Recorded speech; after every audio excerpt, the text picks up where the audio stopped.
guys, what's up? It's me, MJFANGIRL, and today we're going to be doing a video that I haven't done in a really long time, and that is a Q&A video. I asked you guys on Twitter and Instagram to send me any questions that you had for me, and I'm going to take my time and go through them. Haven't looked at them yet. It's going to be totally spontaneous. I'm going to be answering off the cuff, which is going to be super fun. Stay tuned. You won't want to miss it. This is now MJFANGIRL TV. Girl, you got to and touch the sky and So before we get started, if you haven't seen my face before, my name is MJFANGIRL, and I am a big Michael Jackson fan, and I make videos for the Michael Jackson fan community. So if you're interested in hearing about my experience as a fan, I do lots of travel-related videos that are all related to Michael Jackson, where I visit the sets of videos, I talk about my Michael Jackson collector's items, and I vlog at different events that I attend. So if you're interested in any of that, don't leave a comment. Well, you can do that too, but make sure that you hit the subscribe button.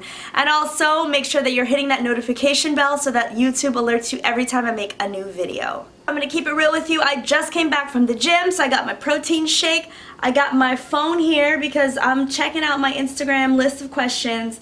And yeah, I'm ready. Let's get on into it. What is the first Michael Jackson related place you ever visited and one you haven't been to but want to? So, the first Michael Jackson related place I've ever been to, I'm gonna have to say probably the Apollo Theater, because it's in New York, and that's literally like the first place where I know there was a Michael Jackson connection and that I was there at. And yeah, I mean, that's one of the first places that he and his brothers performed at before they became like the big Jackson 5. So technically it's MJ related. The place that I really want to go to, I've been trying to find some other video sets that I haven't been to.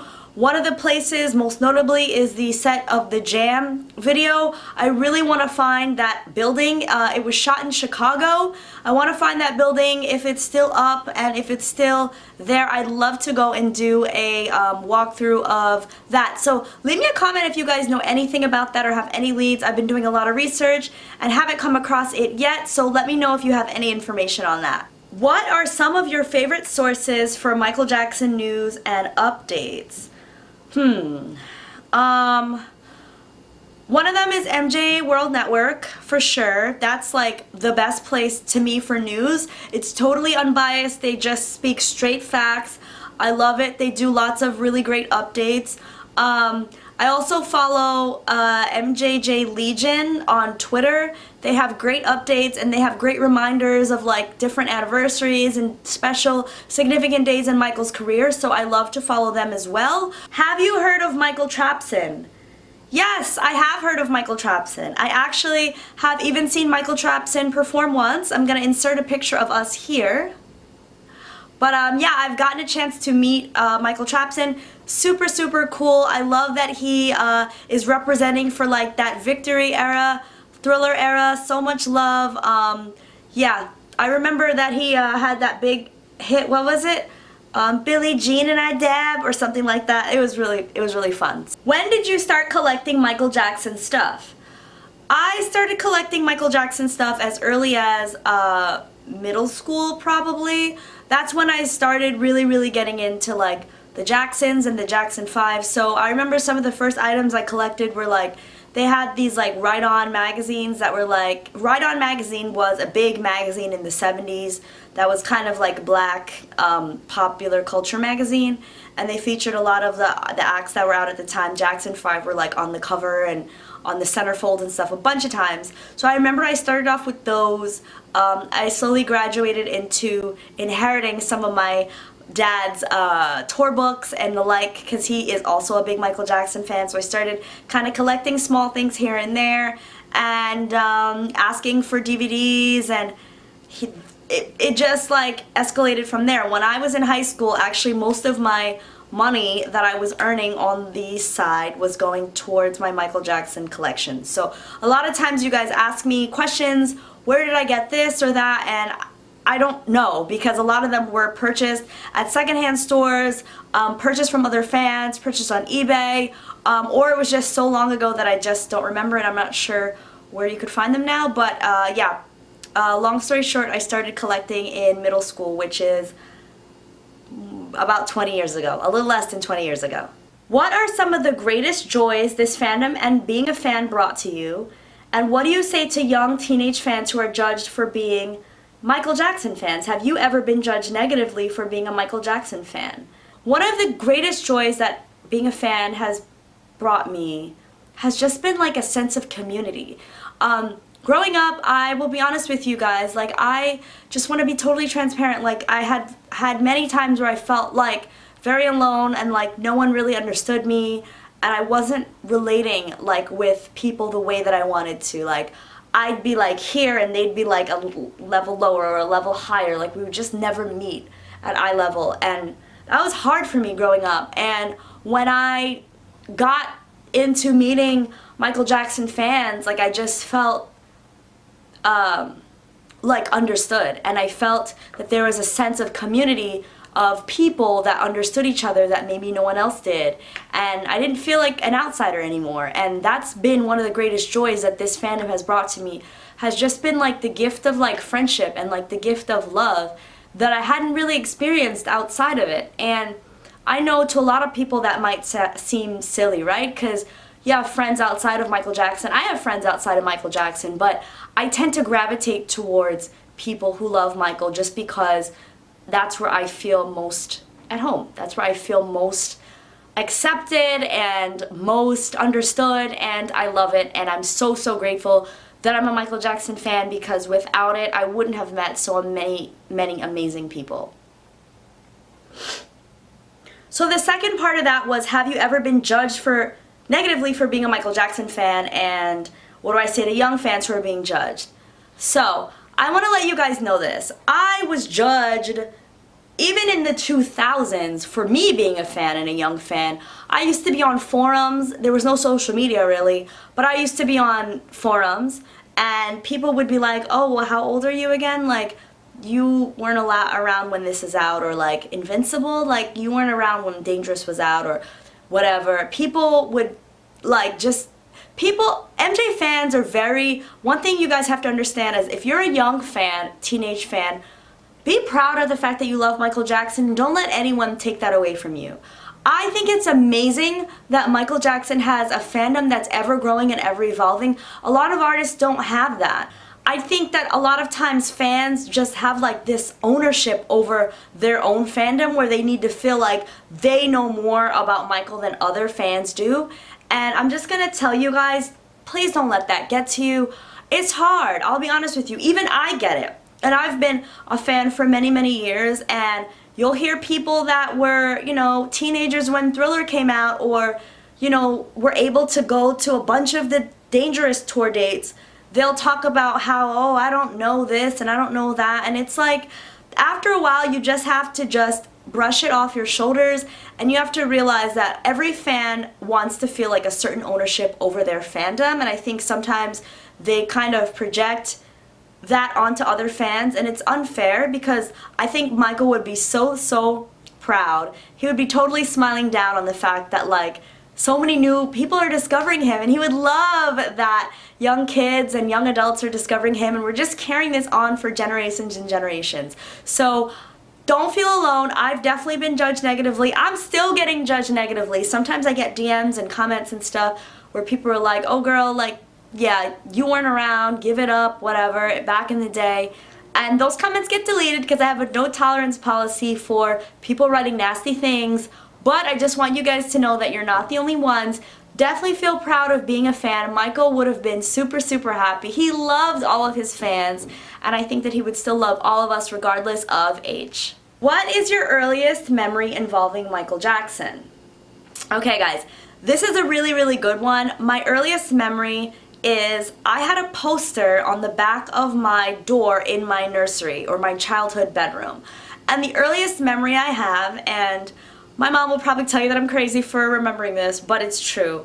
My sister and I are 4 years apart, and when she was born, I remember waking up in the middle of the night and I noticed that my door was closed, like completely closed. And usually in my house we just didn't sleep with like closed bedroom doors, it just wasn't a thing. which now, I don't know, do you guys sleep with your bedroom doors closed, or did you as kids? Mine was never closed. It was always like kind of cracked. And I remember waking up when I was 4 years old and the door was completely closed, and I was calling out for like my parents, but they weren't there because they were at the hospital or on their way up to the hospital for the arrival of my baby sister. And my grandmother was like on her way. My grandma and my uncle were on their way to intercept, you know, to kind of fill in the gaps. So I guess I was left alone probably for like an hour or two. It couldn't have been more, but I remember waking up and being like, Mom, Mom, and no one was answering. And there was a Billie Jean poster on the back of my childhood bedroom door. And I remember just like staring at the poster. And that's my earliest memory of Michael Jackson, you guys. I know it's kind of a weird story, but yeah. I also remember the premiere of the Remember the Time video.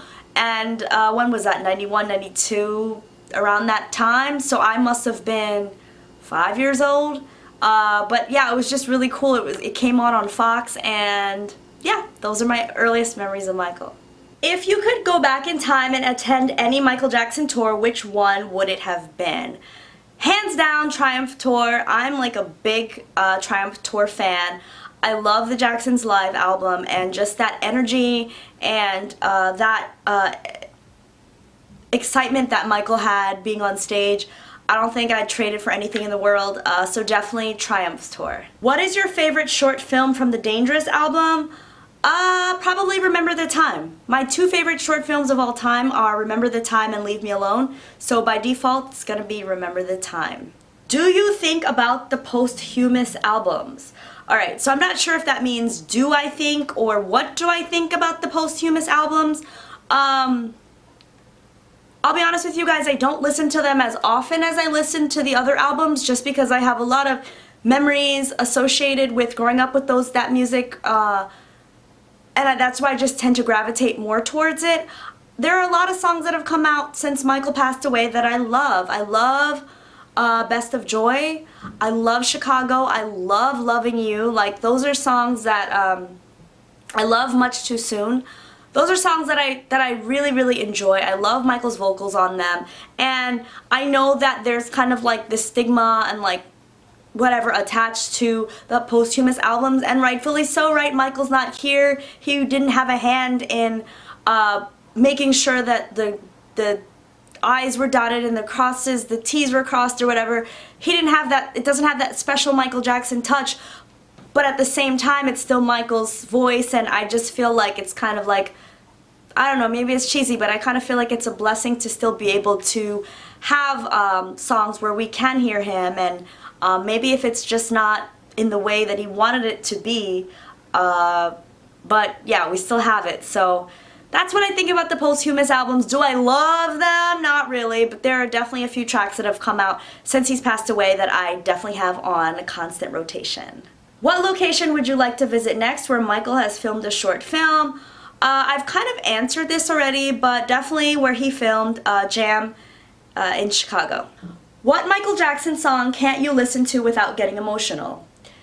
So for me, I think there are a few songs that I can't listen to without getting emotional. One of them is Man in the Mirror. Man in the Mirror is just, it's just that like quintessential Michael Jackson song, and if I sit down and I listen to it, it makes me sad because it reminds me that Michael's not here. And I think I also have a memory associated with the funeral, or what is it called? The memorial, when they did that public memorial a few days after he passed away, and they played the instrumental for Man in the Mirror, and they just had like his hat and his glove on the stool, and just the spotlight there, and it just reminded me, like, it just always reminds me of that moment, you know, of Michael, the absence of him. And like the music still lives on, but he's not here anymore. And so that song always makes me sad. Good Times by the Jacksons is a song that always reminds me of Michael's death. Even though I love that song like crazy, it's one of my favorite Jackson songs, but it reminds me of him not being here because it was one of the only songs that I listened to for the first 6 or 7 months after Michael Jackson died. It was the only song that I could listen to by Michael without crying. So it's funny that now it makes me cry, but yeah, so there's that. What's your favorite Michael Jackson jacket or outfit he has worn on any occasion? Music videos, movies, Grammys, and why?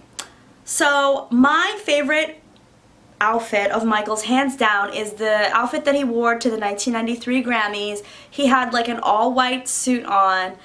It was banging, okay? It was awesome. He had those black gloves on, and I just love it because you never really saw Michael Jackson in like all white, I feel like. So he just looked like super handsome and like regal, and I was loving it. I actually talked about this in my video where I reviewed the King of Style book by Michael Bush, which was his stylist for many years, made a lot of his clothes. So I would definitely recommend, I'm going to put in a card here. If you want to check that out, I talk a lot about my favorite Michael Jackson clothing items and costumes and stuff like that. Do you like Michael Jackson in the mature era? So mature era, I'm assuming, is like history, Invincible era. I think I like Michael Jackson in all years. I have friends that will tell you that I don't, but I think I just have preference towards like the Dangerous era and towards like the 70s, the late 70s. Those are my preferences.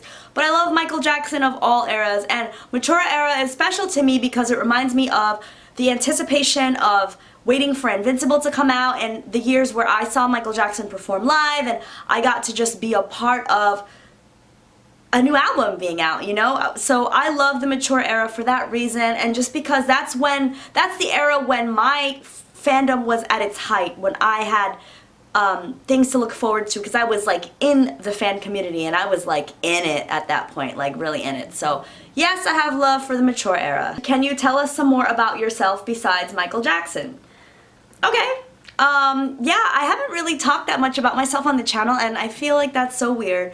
But yeah, so I am a marketing professional. I live in New York City. I work in the beauty industry, and I get to do a lot of fun things, like photo shoots and planning marketing campaigns and all that, and it's kind of my dream job, you guys, so I feel really blessed and lucky to be able to do it, and yeah, it's a lot of fun. Besides Michael Jackson, I am really passionate about music in general. I love listening to music, especially like old school R&B. That's usually like my jam. I'm a huge YouTube fanatic. I don't really watch that much television, but I love coming home and just watching some of my favorite YouTubers when I get in. I love kickboxing. I just recently started kickboxing, and that's been a blast. It's a great workout. If you guys are ever looking for like an adrenaline pumping like workout that also gets you it gets the heart rate pumping, but it also makes you feel like just really good, and it's a great stress reliever because you're in there punching and kicking a bag. I love it. And I think you guys are probably going to think I'm crazy for this, but I also have a love for another Michael, and his name is Michael Tyson. Mike Tyson, yes, I have another affinity for another Michael. It's nowhere near as like my love for Michael Jackson, but I have always had like this like interest in Mike Tyson's life, and I've just done so much research and enjoyed learning about him and listening to a lot of his motivational speeches and the like, and I got to meet him sometime last year, and I'm going to throw the picture right up here because it was a cool experience. So yeah. How do you deal with knowing he's not here anymore? This is a hard question, you guys, because I will be honest with you, like Michael Jackson is such a part of my everyday life that a lot of times like I almost feel like I forget that he's not here anymore. I have a lot of Michael Jackson fans in my life that I interact with when it comes to even just you guys, you know, reading your comments and Instagram's comments, and you know, I get a lot of emails and stuff from you guys, so I'm interacting with fans on a daily basis.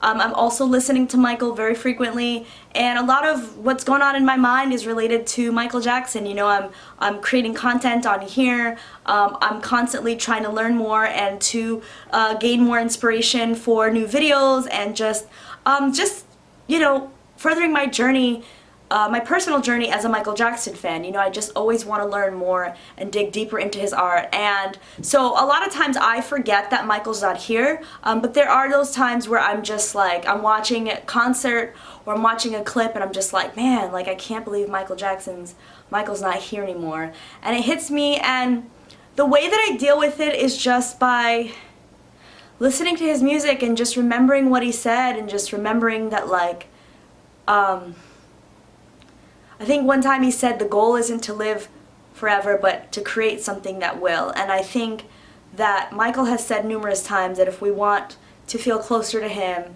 then we have to listen to his music, and some of his most autobiographical songs like Childhood, songs like Will You Be There, and just songs where he's really, really emoting. And so yeah, that's what I do. That's like kind of how I cope with Michael not being here anymore. And I think there's nothing wrong with feeling sad or feeling like you miss him, because it's normal, especially when he's someone that you've looked up to and he's someone that's created excitement in your life. I mean, how couldn't we miss him, you know, and how couldn't we miss the possibilities? So I recognize that this video is getting kind of lengthy, so I'm going to answer this last one. Why did you start your YouTube channel? Why did you decide to start a YouTube channel about Michael Jackson? I decided to start a YouTube channel about Michael Jackson because I found that there were just not channels that were speaking about Michael in a way that was relatable to me as a fan. And I just wanted to combine some of my loves. I love YouTube, I love to travel, I love Michael Jackson, and I love my friends, and I wanted to just share some of my life with other fans, and I want just to bring a sense of understanding and normalcy to being a Michael Jackson fan. Like, I'm tired of people like having assumptions about Michael Jackson fans, like we're like these super crazy obsessed people. Like, I wanted to just show you guys and show people that like Michael Jackson fans are just like normal people. We have normal lives. We just are really crazy passionate about the King of Pop, and I just wanted to show that, and I wanted to talk about Michael and things in his career that a lot of people don't talk about. I think it brings a special energy to his legacy and his life, and that's why my videos are not like, I may not be posting 2 or 3 a week. Sometimes I'm not even posting once a week, but I'm just doing this because I want to bring awareness to the public about Michael Jackson and his legacy, and to let everyone know that he's still got fans out there. And I want even the fans out there that are just discovering him for the first time and like trying to figure things out, I want you guys to know that you're not alone, and like just welcome to the family. So that's why I've done a channel about Michael Jackson. I just want to do my best, you guys, to like spread the word about his legacy, because he's just meant so much to me, and I just don't want him or his accomplishments to be forgotten. So yeah. Alright, you guys, thank you guys so much for watching that Q&A video. I hope this didn't get too long, but yeah, I hope you guys enjoyed that. Thank you guys for being so supportive. We're almost at 3,000 subscribers, and I'm super hyper about that. I'm like, can't even believe it. But yeah, we're almost there, and leave me a comment below. Let me know, what kind of videos do you guys want to see in 2019? Are there any places that you guys want me to visit? Let me know, guys. Let me know whatever you want to see in 2019. Leave me a comment below, and until the next time, I will check you guys out. I still have a few more videos coming up before the end of the year, so make sure that you hit that subscribe button down below, hit the notification bell so that YouTube alerts you when I upload again, and I will see you guys next time. Bye.